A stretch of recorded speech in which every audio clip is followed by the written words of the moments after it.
Hola chicos, espero que anden bien. Hoy vamos a empezar a ver circuito RLC mixto, ¿sí? Para el cual voy a darles como ejemplo un ejercicio en el que vamos a tener un circuito con una resistencia y una bobina en serie, que a su vez están en paralelo con otra resistencia y otro capacitor que están en serie, ¿sí? ¿Qué es lo que hacemos con este circuito? Consideramos el circuito según sus ramas. En este caso vamos a tener dos ramas. Lo analizamos a partir de la primera ley de Kirchhoff y decimos que la corriente I total que ingresa al nodo, ¿sí?, se divide en la corriente I1 que va a pasar por la rama número 1 y por la corriente I2 que va a pasar por la rama número 2. Entonces, a partir de acá, lo que hacemos es considerar este circuito como dos circuitos distintos, es decir, uno que va a ser un circuito RC serie, que es por donde pasa I2, y el otro que va a ser un circuito RL serie, que es por donde va a pasar I1. ¿Sí? Entonces, con R1 y el valor de la inductancia, con la resistencia y la inductancia, vamos a calcular el valor de Z1 para que solamente tengamos un elemento o un componente conectado en esa rama. Y con R2 y el capacitor, ¿sí?, con la capacitancia y la resistencia que tenemos en la rama 2, vamos a calcular la impedancia de esa rama para que solamente tengamos una sola carga en la rama 2. Entonces, ¿qué es lo primero que hacemos? Tomamos en cuenta solamente la primera parte, como si fuese un RL serie. Tengo la fuente, la resistencia número 1 de 100 ohms y la inductancia de 0,09 Henry. ¿Por qué podemos hacer esto? Porque al estar estas dos ramas conectadas en paralelo, la tensión que va a haber para cada rama va a ser la tensión de la fuente. Es decir, para la rama de donde voy a sacar Z1, voy a tener una tensión de 220 volts, y para la rama donde está conectada Z2, también voy a tener una tensión de 220 volts. ¿Sí? Esto debido a que están conectadas en paralelo. Entonces, solamente, como dijimos, consideramos la primera rama, R1 y L. Lo primero que hacemos es sacar, como ya veníamos haciendo, la reactancia inductiva de esa inductancia, ¿sí? Aplicamos la fórmula, 2 por pi por la frecuencia por la inductancia, y obtenemos que nuestra reactancia inductiva es de 28,27, 90 grados ohms. Una vez sacada la reactancia de la bobina, podemos calcular la impedancia.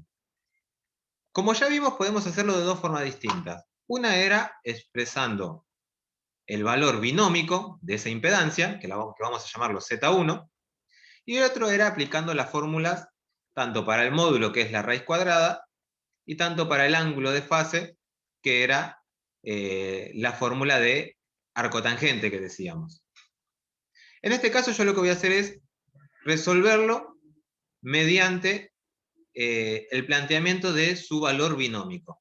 Nosotros decimos que para la rama 1 vamos a tener una impedancia, ¿sí?, una impedancia Z, que la vamos a llamar Z1, que va a estar compuesta por una parte real, que son los 100 ohms, que es la resistencia, y por una parte imaginaria, que es la reactancia de 28,27. Entonces, estos 28,27 es la parte imaginaria de esa impedancia. Entonces lo planteamos como tal. Decimos que Z1 es igual, recuerden, primero va la parte real, es decir, R1, más la parte imaginaria que va identificada por el número J, que es XL. Entonces, si reemplazamos los valores, decimos que la impedancia número 1, ¿sí?, de mi rama 1, va a ser igual a 100 más J, 28,27 ohms. Esta es la impedancia que tenemos en la rama 1, pero está expresada de forma binómica. Utilizando la calculadora y la función pol, vamos a pasar este valor y vamos a obtener el módulo, que va a ser de 103,91, y el ángulo de fasaje de Z, que va a ser de 16 grados positivo. ¿Sí? Esto lo hacíamos con la calculadora utilizando la función pol, como ya se explicó anteriormente.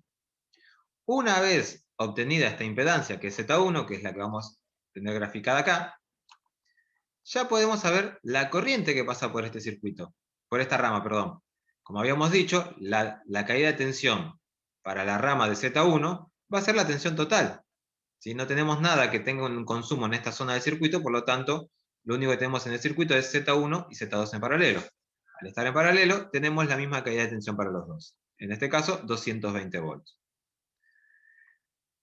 Planteamos y aplicamos ley de Ohm para corriente alterna. Una corriente es igual a la tensión aplicada dividido la impedancia del circuito. En este caso, para la rama 1, decimos que I1 es tensión total dividido impedancia 1, Z1. 220 0 grados volt dividido 103,91 16 grados ohm. Los módulos, como habíamos dicho, se dividen y tengo un valor de 2,11. Debido a que en una división de polares los ángulos se restan, voy a tener 0 grados menos 16 grados, me va a quedar como resultado un ángulo para la corriente de menos 16 grados. ¿Qué es lo que hago con este valor de corriente 1, que es de 2,11 menos 16 grados amper? Tomo la calculadora y con la función rec voy a pasar ese valor polar de la corriente 1, lo voy a pasar a un valor expresado de forma binómica. Entonces, la corriente número 1 de forma binómica es de 2,02 menos J 0,58 amper, donde 2,02 es la parte real de esa corriente y menos 0,58 es la parte imaginaria de la misma corriente. ¿Sí? Recuerden que esto es todo un número, que tiene una parte real y que tiene una parte imaginaria. Calculamos ya la corriente que va a pasar por la rama número 1. ¿Sí? Vamos a tratar de calcular todas las magnitudes que podamos en este circuito. Calculada ya la corriente número 1, nos vamos a calcular la corriente número 2. Y para eso lo que vamos a hacer es considerar solamente, en este caso, esta parte del circuito que es la rama número 2, donde tenemos la resistencia 2 y el valor del capacitor. Una resistencia de 80 ohms y un capacitor que tiene una capacitancia de 300 microfaradios.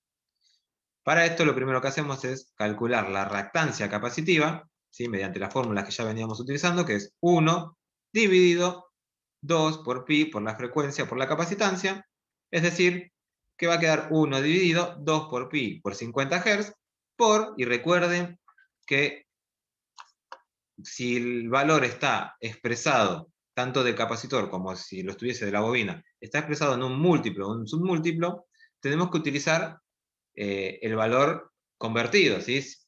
Que desaparezca ese submúltiplo. En este caso, un microfaradio es por 10 a la menos 6, entonces digo que son por 300 por 10 a la menos 6 faradios. Esto me va a dar una reactancia capacitiva de 10,61 menos 90 grados ohm.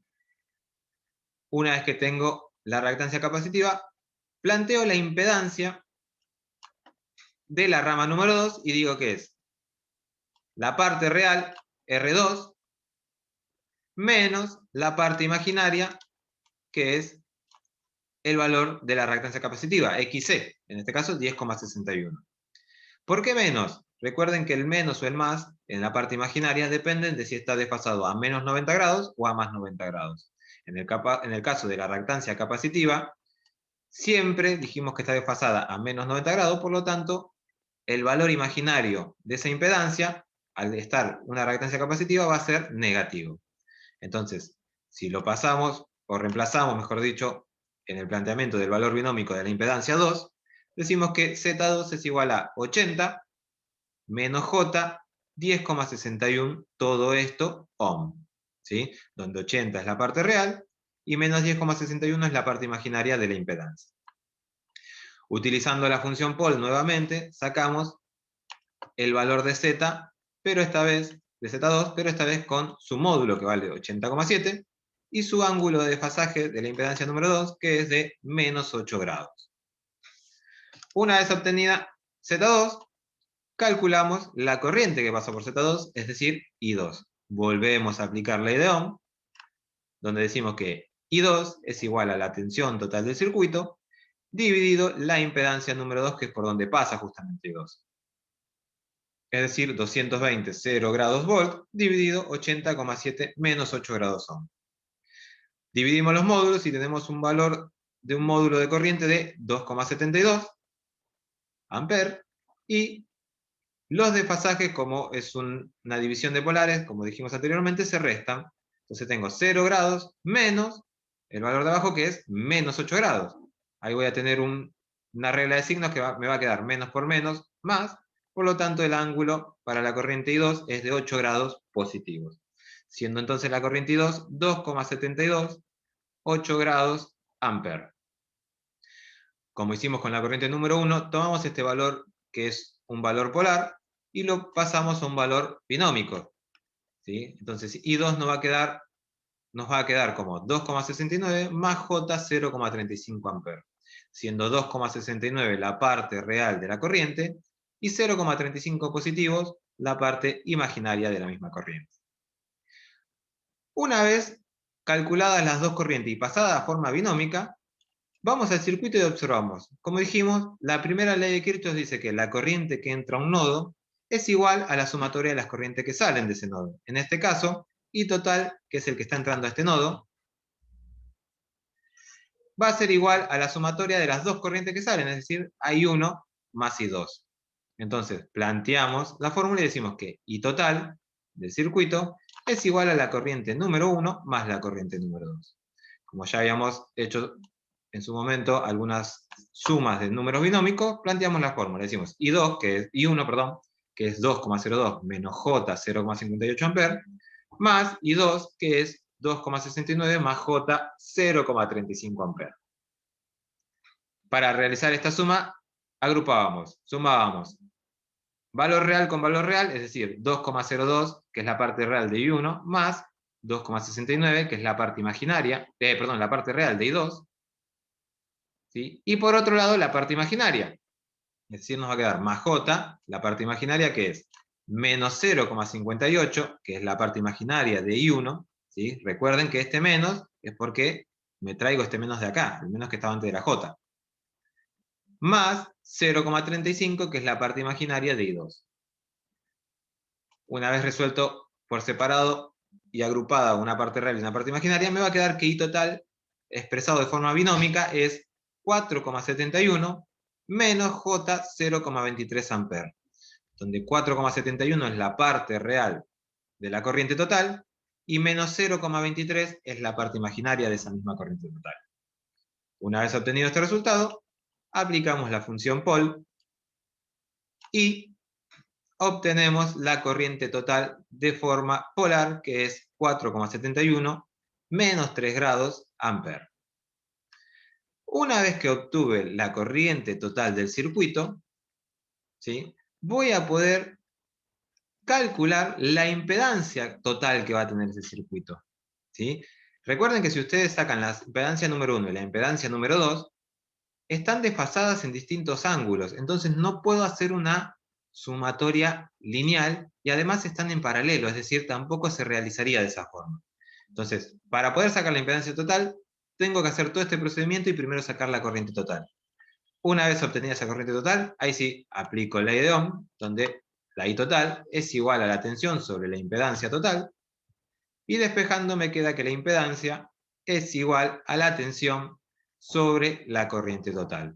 Es decir, 220 0 grados volts dividido 4,71 menos 3 grados amperes.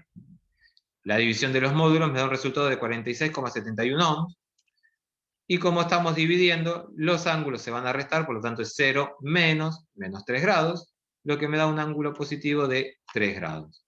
Por lo tanto, la impedancia para este circuito es de 46,71 3 grados ohm.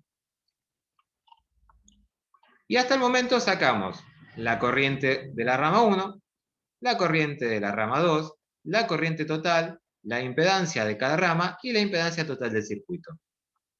¿Qué otras magnitudes puedo sacar de este circuito? Puedo averiguar las caídas de tensiones en cada elemento, es decir, la caída de tensión para R1, la caída de tensión para L, la caída de tensión para R2 y la caída de tensión para el capacitor. ¿Qué es lo que tengo que tener en cuenta? Propiedades del circuito, ¿sí? Voy a aplicar y voy a decir que si quiero calcular la caída de tensión en R1, es decir, la resistencia que está en la rama 1, voy a aplicar la ley de Ohm, que es I por R, donde la corriente que voy a utilizar es la que pasa por esa rama, es decir, I1. ¿sí? Es lo que pasa acá. Por justamente R1, es decir, 2,11 menos 16 grados amper por 100 0 grados ohms. Recuerden que la resistencia siempre tiene un ángulo de 0 grados porque es un valor netamente real. Multiplico los módulos y tengo un valor de 211.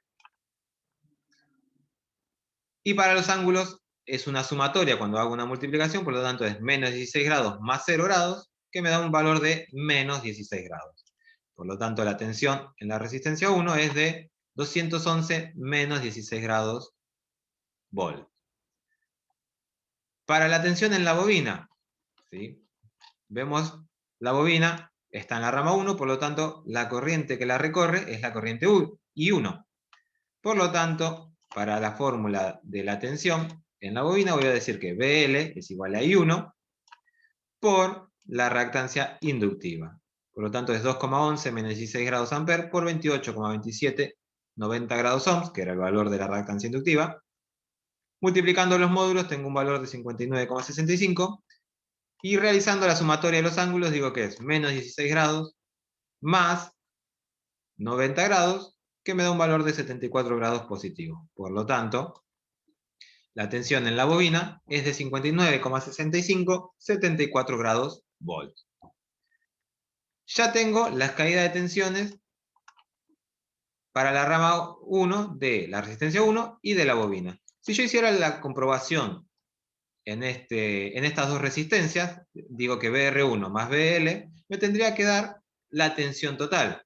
Hagan ustedes la comprobación para ver si llegamos a esos resultados. Recuerden que tienen que pasar estos dos valores a forma binómica. ¿Qué pasa para los otros dos elementos? Para BR2 y para BC, ya no voy a usar I1. ¿Por qué? Porque en realidad, para R2 y para C, no está circulando la corriente 1, sino que está circulando la corriente número 2. Por lo tanto, digo que BR2 es igual a I2 por R2, que es 2,72, 8 grados amper, es el valor de la corriente número 2, por 80, 0 grados ohm. Vuelvo a multiplicar los módulos y sumo los ángulos. Eso me da un valor de 217,68 grados volt, que es el valor de la tensión en la resistencia número 2. Para la tensión en el capacitor BC, digo que es I2 por la reactancia capacitiva, es decir, 2,728 grados amper por 10,61 menos 90 grados ohm. Por lo tanto, se multiplican los módulos, obtengo el valor del módulo de BC, que es 28,86 volts, y los ángulos se van a sumar, y en este caso voy a tener 8 grados más menos 90 grados. Si aplico una regla de signos, más por menos me queda menos, entonces la cuenta va a quedar de 8 grados menos 90 grados, por lo tanto voy a obtener un ángulo negativo de 82 grados. Entonces, me va a quedar la tensión de 28,86 menos 82 grados volts, y esa es la tensión que va a haber en el capacitor. Nuevamente, si realizo la comprobación, y digo que BR2 más BC, me tiene que dar la tensión total. Hagan la comprobación, hagan el pasaje a forma binómica, y realicen la suma para ver si llegan a ese valor. Y esto sería el cálculo de un circuito RLC mixto, ¿sí? Es decir, donde tenemos componentes conectados en serie y en paralelo. La resolución y el procedimiento siempre va a ser similar, dependiendo de los valores que tenga. Es decir, yo puedo tener en una rama los 3 elementos, o puedo tener solo 2, o puedo tener uno solo. La forma de actuar siempre va a ser la misma. Voy a sacar la impedancia de cada uno, de cada rama, y voy a sacar las corrientes de cada rama para después sacar la total. En caso de que yo tenga un solo valor, supongamos, en esta rama de acá, supongamos que R1 no existe y lo único que hay es el valor de la bobina, entonces la impedancia de esta rama va a ser el valor de la reactancia inductiva, es decir, la impedancia para la rama 1, Z1, sería 28,27, 90 grados ohm. ¿Sí? Y si tuviera los 3 elementos, voy a poder hacer el planteamiento de Z, pero ya voy a tener que agregar a XC. ¿Sí? Tómenlo como si fuesen circuitos series y después hacen la parte paralela. Bueno, les subo este video para que puedan realizar la actividad que también les estoy subiendo. Y nos vemos en el momento en que hagamos un Zoom. Y cualquier cosa me preguntan por el Classroom. Espero que sigan bien y nos estamos viendo.